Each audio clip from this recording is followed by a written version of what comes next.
যুবক, আজকে তোমাদেরকে বলি, তুমি যদি মুসলমানের সন্তান হয়ে থাকো, তাহলে আজকে তোমাকে এই চিন্তা করতে হবে, এমন কাজ আমি করব না যেই কাজের জন্য আমাকে মৃত্যু পরবর্তী জীবনে আমাকে গুনাহ পেতেই থাকবো, এই কাজ আমি করব না। এটা মুসলমান, এটা হলো মুহাম্মদ সাল্লাল্লাহু আলাইহি সাল্লামের কলিজার টুকরা উম্মত, এটা হলো উম্মতের পরিচয়। আজকে আপনি আশ্চর্য হবেন, গোটা পৃথিবীতে এখন নেট ব্যতীত মানুষ থাকতে পারে না। আজকে যুবকগুলি এগুলি ছাড়া থাকতে পারে না। আজকে যুবকগুলি নিজেকে বিভিন্নভাবে সমাজের মধ্যে পরিচয় তুলে ধরছে, তারা মুসলমানের সন্তান, এই পরিচয় আজকে সমাজের মধ্যে হচ্ছে না।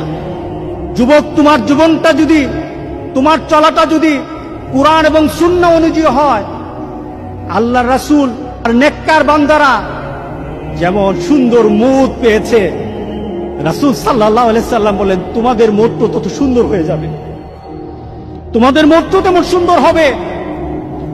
রাসূল সাল্লাল্লাহু আলাইহি সাল্লাম বলতেছেন তুমি দুনিয়াতে যেভাবে চলবা মৌতও তেমন হবে। কোন ধরনের খারাপই যদি তোমার মধ্যে থাকে, তুমি যদি খারাপ নীতিতে চলো, তুমি খারাপ দৃশ্য নিয়ে চলো, তোমার হাতে খারাপ থাকে, তোমার ঘুমের সময় খারাপ জিনিস তোমার সাথে থাকে, তুমি তোমার বন্ধু বান্ধবের সাথে যখন আড্ডা দাও তখন তুমি খারাপ কোন দৃশ্য নিয়ে তুমি কথা বলো, তুমি তোমার বন্ধু বান্ধবের সাথে যখন কথা বলো তোমার ভিতরে খারাপ চিন্তা থাকে, তোমার মতটাও তেমন খারাপই মত হবে।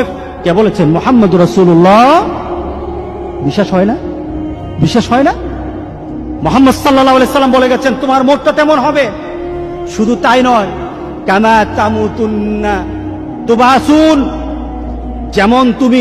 যেমন তোমার মত হবে তেমনই ভাবে তোমাকে আখিরাতে উঠানো হবে।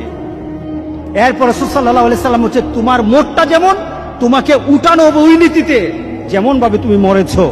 শুধু তাই নয়, কামা তুবাসুন তুহশারুন, যেমন ভাবে তোমাকে হাসর করা হবে, যেমন ভাবে তোমাকে উঠানো হবে তেমন ভাবে তোমার হাসর হবে। সুতরাং দুনিয়া যেমন হাসর তেমন, দুনিয়া যেমন মত তেমন, দুনিয়া যেমন কবর তেমন।